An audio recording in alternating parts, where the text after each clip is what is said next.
to usable nitrogen in the soil. However, if legumes themselves, if we ensile legumes, they have a low dry matter and are difficult to ensile.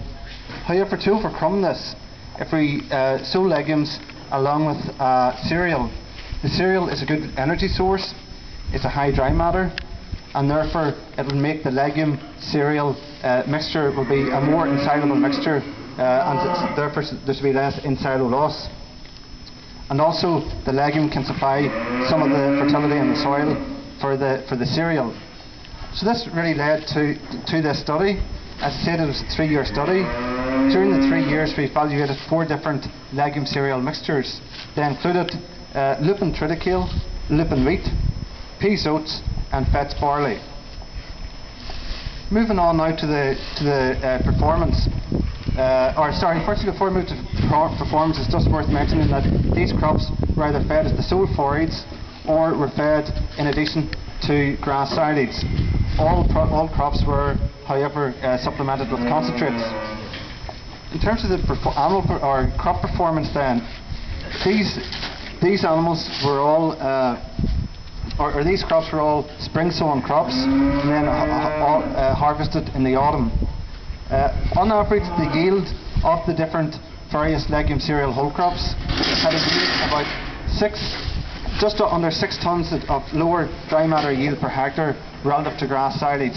And in terms of grass silage, I'm talking about a 3-cut grass silage system.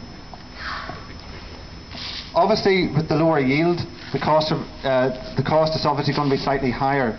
And you can see from the table that the cost ranged from about £111 to £140 a tonne, which was on average £30 a tonne more expensive in terms of tonnes of utilisable dry matter. In terms of animal performance, the intake was somewhat higher by offering these legume cereal whole crops. It was about 5% higher. However, unfortunately, the carcass gain was lower. By an average, cattle on these different cereals had a carcass gain about 0.1 kilograms per day lower, or 17% lower. If we then consider feed cost, obviously the animals consumed more, so we can and the crops cost more to produce, and therefore it's not surprising that the feed cost was on average £17 per head higher. If we were to go one step further and look at margin over feed, it wouldn't take a very smart person to work out that the higher feed cost and lower performance would lead to a lower margin over feed. So really this leads to the conclusion